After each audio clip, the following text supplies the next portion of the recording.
Mo on the set. Tatum. Back to Mo. Daugherty to Kebasek to Daugherty. 22-20. Block.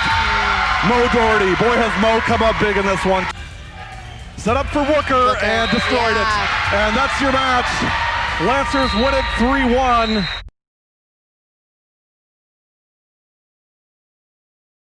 We're here with Sean and Christine Daugherty from Brookfield Central talking about high school athletics. They have 3 children in athletics, 2 of them at the high school level.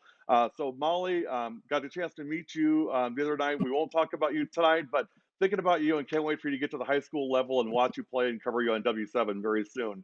But let's talk about Morgan and Jack a little bit. And first of all, Morgan, of course, a junior on the Brookfield Central girls volleyball team. And has been a great friend of ours the last 3 years, so we know Mo really well. Tell me a little bit about Jack, because I know he was going to play in the tournament this year, of course, but didn't get a chance to. So it's weird because everybody thinks, well, you'll know Jack and Morgan is Jack's brother. Well, in our world, Jack is Morgan's brother. That's true. Yeah. Morgan appreciades that. Yeah, Morgan would agree. For sure. Yeah. Well, Jack is a freshman. He played volleyball this fall on the varsity team for BC. And he's 6'6", and he's also still growing and still Good eating. He plays basketball now, and he made the varsity team for BC for Coach Wandry. How do you manage on who goes to what game and who gets to what practice? And I mean, how does all that work for you guys? I usually think about which game is the most stressful, and I send Sean along because he's like the calming self, and I go to the other one.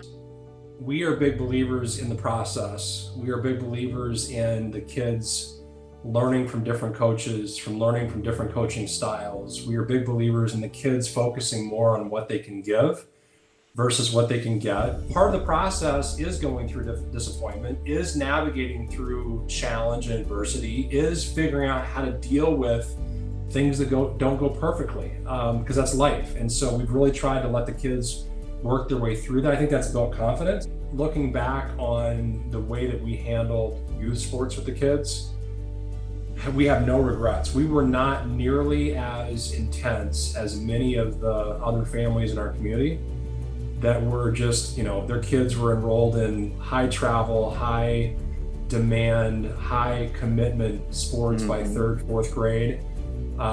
We took a different approach. We took a longer view. We talked about it being a marathon, not a sprint.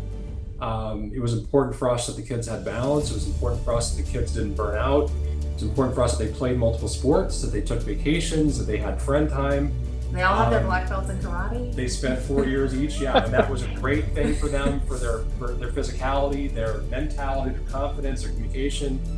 But I'd say in today's world of youth and club sports, we were probably a little bit unconventional, given that we are very passionate about sports, but where a lot of families were like, I can't believe your kid's not doing this or doing that. We're like, oh, they'll be there, but we're worried more about where they're at in 8th grade or 9th grade versus 4th grade or 5th grade. If anything, they were able to develop their passion for their sports at a different level and on the right pace for them, to where now as it's getting important in high school, they're hitting their stride and their peak.